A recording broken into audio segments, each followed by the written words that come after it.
All right, y'all fire away. Y'all hear an opening statement later. A couple of weeks till camp. I mean, is there anybody right now, injury-wise, coming off surgery that you know won't be available to start practice? Still kind of waiting to see with Rick Sandage, kind of where we are on that, and we'll see what happens. He'd be the only one right now that I don't think would be cleared to start, practice here in a couple of weeks. But knock on wood, feel like everybody's in a good spot right now as we finish up the summer. That includes Dylan, one of them.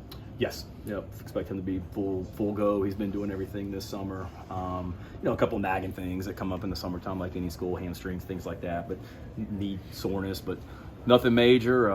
Everybody's full go in the weight room right now, and we got this week and a couple days next week, and then our players will get a little bit of a break before we start practice officially. But as we stand right now, everybody's in a good position. Jamal, is he back with the team right now? He is. Okay. And I guess how recent is that? Has he been back for summer, or when did He's been back for the summer. Okay. Yep. He was handling some personal things during spring practice. Wasn't necessarily involved with football, but was still in school, handling his academics and taking care of some personal things, and did what he was supposed to in the springtime, and has been back with us since early June when the team came back. On a fun note, whose sunglasses did you borrow this morning? I don't know. I don't know. That's Justin King. Justin, whose sunglasses were those? Alex Marinelli's one of the Alex, one of the interns. Good job, Alex, the intern. No, I don't know. Like most things, when Justin says he has an idea, I don't even ask. I just say, just tell me what you need me to do. And we obviously, he hit a home run on that one again. So you're saying that wasn't a song that you had just ready to go? No, but I did know it. So I did know it. Debo Williams thought that we needed to play the song so I could hear the words, and I'm like, I know Soulja Boy. Like, I'm not that old. So you were probably in kindergarten, Debo, when that song came out. Like, I know the song. I don't need to hear the words. So it was good. We did it in 3 takes and had a lot of fun doing it. Compare how you feel now to a year ago at this moment when you were in Hoover.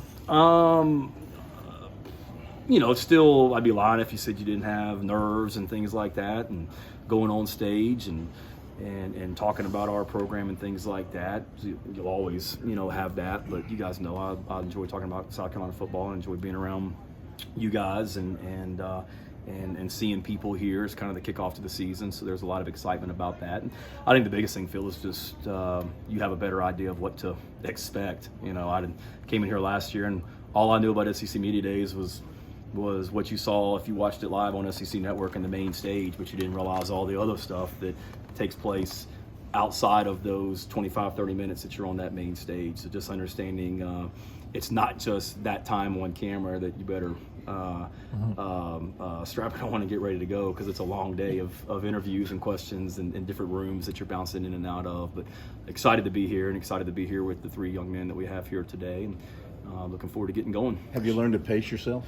At this event? Yeah, for sure. I think last year the very first thing I had was I met with you guys in the main room. The main room was the very first thing I had. So I walked out of there and I'm like, I'm good, let's go. And then didn't realize that you had about 3.5 more hours of just interviews and radio and different things as well, social media. So you realize it's a long day. So I have a better understanding of what the day entails. And speaking of those expectations, I mean, you came here last year and a lot of people thought you guys were only going to win 2 games. Mm-hmm. Now with Spencer in town and all that, expectations are obviously a little bit higher. Yeah. As a team and as a coach, how do you guys embrace those expectations now? Yeah, that'll be one thing that I'm going to talk about on the main stage today or the main room today is just that the expectations are different. Last year we came here and no one was talking about this team.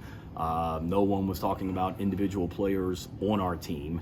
Now there's more talk locally, regionally, and nationally about South Carolina football, which is what you want. There's more talk about some of our individual players nationally than what there was last year, but also understanding that we've got to be mature enough and we've got to handle that the right way. You want high expectations. I want to coach at a place with high expectations. We do here at South Carolina. We expect to win at the highest level, but it's a challenge making sure our guys understand that there was a lot of work that went into winning 7 games last season, and it's going to take even more to take that next step from 7 to what the next step is, and continuing to stay humble and continuing to have that edge that we need to be successful. But everything that I've seen from January since we came back for winter workouts, our guys, no one's been complacent. They're excited about where we are and where we're going. Shane, kind of going off of that, what would you say is the biggest difference you've seen in the program compared to this time last year?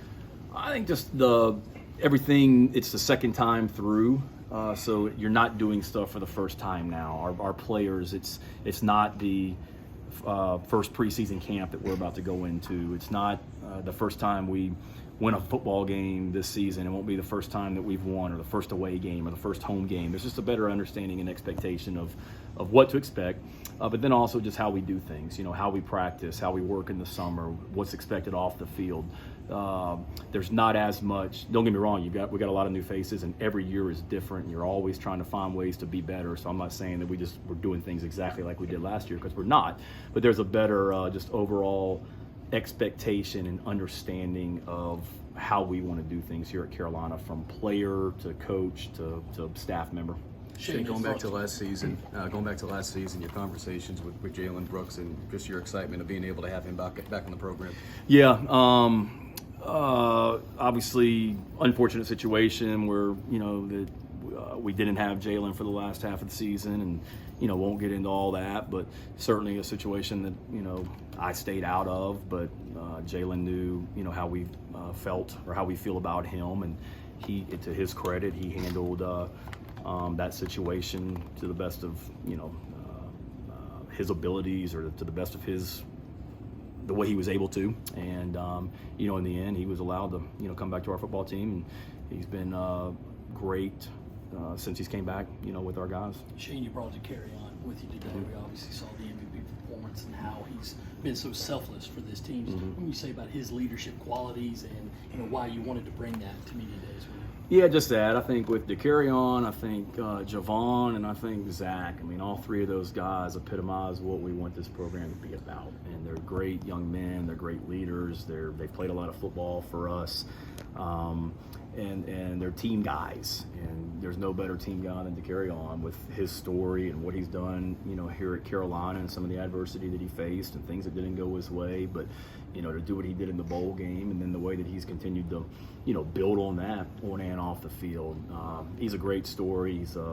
He's an asset to our program, and certainly represents Fort Dorchester High School, Charleston, and the state of South Carolina, and our program the right way. You didn't want to wear a matching suit for him? I saw it. He walked down the hall right before we filmed that video, and I'm like, golly, he came in.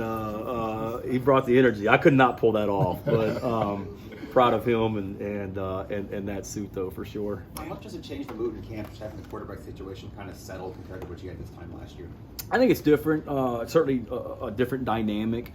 One, that room's a year older. Last year, if you think about it, I mean, there was, Luke was the starter, and Luke was essentially a freshman, in my mind, because he really hadn't played much at quarterback the year before in a COVID-shortened year. So he was the quote-unquote veteran of the group.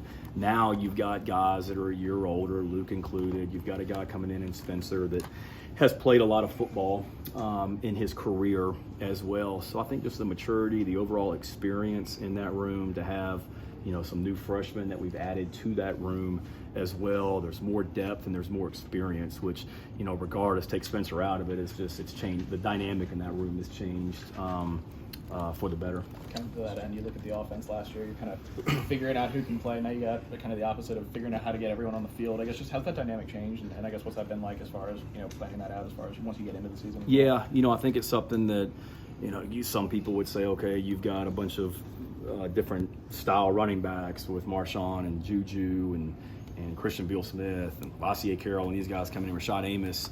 We need to get all the running backs on the field in different ways. And some people would say, well, we've got to use more of the tight ends because you have a deep group of tight ends. And then other people would say, well, you've added to the wide receiver room, so you got to get more receivers on the field. And I think it's a good problem to have, that we do have more weapons and personnel in depth than we did last year. I think a lot of that is being, as we go through summer workouts, we're able to do more on the field this year with our players than ever before in college football as coaches. So being able to figure some of that stuff out in the summertime has been good. A lot of that will take care of itself in preseason camp. And then, honestly, Ben, I think every week is different. And like anybody does, you look as you go into each game, whether it be Georgia State or Arkansas or Georgia, it's okay, how are we going to win this football game? Like, how are we going to score points offensively? And, I think every week is different, but all those guys are going to be used, and we got to make sure that we're mature, about that as well. We talk about the expectation question. That's the other thing. There's a lot of guys that, that want the ball, offensively as well. And last year was no different, but a lot of guys that deservedly so, need the ball as well. And understanding that there's only one to go around, but, we're all, when we're successful, there'll be enough touches for everyone. Shane, despite not being in Birmingham, has Steve Fink made any arrangements to try to find an Arby's and keep that tradition going? I don't know. I think anything Fink did today would be hard to top what Justin did this morning. So I don't know. There's enough spots down here in downtown Atlanta, but I don't know if there's any history in Atlanta. But you can go to the varsity. I would say at the end of this day, I'll be so eager to get home and be ready for bed that I think we'll be good. I think it was Jordan Rogers maybe yesterday proclaimed that you guys should, he thinks, finish second in the East. When you hear something like that, what do you think? I think it's, exciting. I mean, I'd rather, it's when you're picked last, it's certainly you can use that as motivation. Nobody thinks we're any good. When you're picked high, it's good because that means you're doing something right. So I think it's kind of a fine balance, and it's great to hear that people have high expectations for us. And the SEC East is so competitive, and you saw that, you see that every year, and this year will be no different. There's some great teams in our side in the East, and we know it'll be a battle, for the whole pecking order and how that thing shakes itself out. But I like the high expectations, but also there'll be enough, for the Jordan Rogers and whoever else that are picking us to finish second. There'll be plenty of people that pick us to finish 6th or 7th or whatever in our division as well. So I won't be lacking for any motivational, people don't think we're any good fodder like we had last year as well. There'll be enough of that out there still this year too. Kind of on the same line. Last year you told us that the barometer for success was just making sure the team reaches full potential. Going into year 2, is there anything else you're looking for that would define a successful season for you? No, I think I'll always say that as long as I'm the head coach here. I really do. And it's the truth. I mean, to me, every year is different, and every team is different. And it's maximizing the potential of that particular team and getting the most out of that team that you can. And I get it. I mean, nobody's going to be happy if we go 3-9 this year and I stand up there and say, well, we got the most out of this team that we possibly could. I get it. Like, that's not what people want to hear. We obviously would love to take the next step as a program from a win-loss record standpoint and have high, confidence that we'll be able to do that. But it's such a competitive league that we're in. That every Saturday is a battle, and right now we're like all teams are focused on the process, and it's finishing up our summer conditioning, and then having a great preseason camp, a better one than what we had last year, and then getting ready for game 1 and go from there. Zach Pickens is here. Just talk to us about just the growth you've seen out of him. He was somebody, a freshman, came in, didn't get that much playing time last year, had a really big year. So what growth have you seen out of him over the last year? Yeah, just really improved as a player. There's so many things I like about Zach. I mean, great young man, and tried to recruit him out of TL Hanna when I was at Georgia and Oklahoma, and was 0 for 2 on both those, thankfully. But really just he was a great young man then, still is. Love what he brings to our program. But, I think Zach is somebody that just continues to improve. I was looking back at it, in our first spring here in 2021, he was decided on by the coaches, the most improved player on the defense at the end of spring practice. And then this past spring, he was named the most valuable or most outstanding player on our defense, as decided on by the coaches during spring practice. So he's a guy that has not, there's no complacency. He's continued to get better each and every year, and he came back when he didn't have to. He's one that would have been a high draft pick if he chose to come back, or if he had chose to leave early. He came back because he believes in what we're doing in this program, which I love, and his actions have shown that he knew he needed there were things that he needed to work on, and he's done that this spring and summer. Going back to Spencer Rattler, I mean, you built a relationship with him at Oklahoma. Describe your relationship with Spencer and how much of an impact do you building that rapport with them have on him coming to South Carolina? Yeah, I hope a lot. He knows what I'm about as a person and as a coach, and got to know Spencer a little bit during the recruiting process when we were recruiting him to Oklahoma my first year, and then I was around him my second year and third year, obviously. The quarterback in our facility at Oklahoma, the quarterback meeting room was right across the hall from my office. So he was always walking by and, you know, popping in and out and things like that. And somebody that I got to know and had a lot of respect for. And so certainly that had an impact on him. But at the end of the day, and I've said it before, he wasn't going to follow me if I was at a program that he didn't believe in, that he didn't think he could be successful at, that he didn't feel like he could maximize his ability as a quarterback and as a football player and on a football team. If he didn't feel like he could do that, he wouldn't have followed me to a school. He feels like he can do that at South Carolina, and the fact that we had a connection, me and him and Austin Stogner, was obviously an added bonus. And Spencer's been great since he got here. Shane, have you ever toured the college football? I have, yeah. They got a display of your dad. They do. About special teams Yep. prize. No, I love this place. I really do. My wife and kids, we came over here for the first time probably 5 years ago in the summertime, and spent a bunch of money over there at the aquarium. And then we came over here and didn't spend as much money to get in as you did at the aquarium. And my kids, no disrespect to the aquarium, but my kids thought this was like 100 times better at the Hall of Fame. So I wish I'd known that before we did that. But the aquarium's great. I'm not knocking the aquarium here in Atlanta, but my kids love the Hall of Fame. And then so we came back for that. That was the first time. And then we actually, when I was at Oklahoma, it's not a good memory because of the game, but when we played LSU in the playoff game, we stayed right here at the Omni, so was able to kind of spend a lot of time in the Hall of Fame, and they had a couple events in here. So I haven't been here in a couple years, but never gets old coming into this event. Did you get the chance to kick a field goal in that thing? I didn't. No, I think I did. I know the display you're talking about. I did not. Probably should, but no, I haven't done that one. Think you would have made it? Absolutely, yeah. Now, what about World of Coke? Let's just rank all the events. See, I'm gonna get somebody mad. That one, believe it or not, I haven't done that one. So that's probably sacrilegious that you're in Atlanta and you haven't been to the World of Coke. But I know people that have, and they absolutely love it.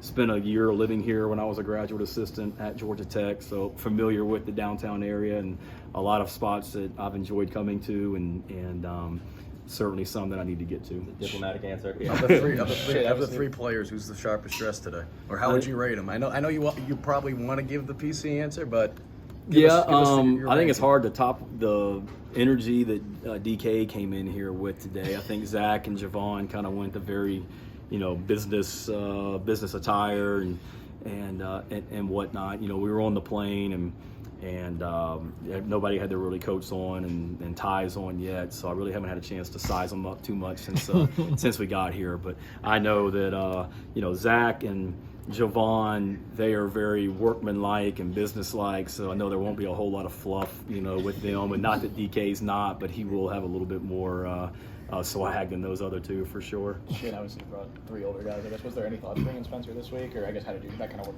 Yeah, there was, and it wasn't anything against Spencer. It was more just we got three guys, and there's a lot of guys besides the three that we brought that I felt would be very deserving to bring here.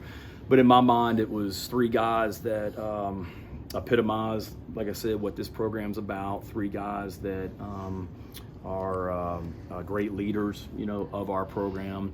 Javon's a returning captain. Zach's played a lot of football. DK's done what he's done, and Spencer will have enough opportunities to be in the limelight for sure. And I reached out to Spencer just to make sure he understood why I wasn't bringing him, and he was great. He's like, you gotta call me. He's like, take those guys. They're deserving, and they need to go. There'll be enough opportunities for me as the year goes. So no surprise hearing him say that, but yeah, there was talk, but felt like these were three guys that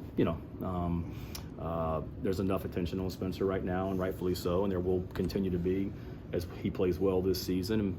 And he's never played a game at South Carolina. So, I wanted to get some guys here that have played a lot of football first. What do you think of Lane's comments yesterday that the best teams are going to be the ones who have the biggest boosters who can pay the most money? It's kind of hard to argue against it. I mean, I understand what he's coming from, and it's certainly a different time in college football or college athletics than ever before. I focus on our program and doing what we can do each day to make our program better and better. And like I said all along, our program is as well situated as any school in the country when it comes to name, image, and likeness opportunities. You've seen that with the Leo Boston in basketball, and we'll continue to with all of our student athletes as well. All right, thank you guys.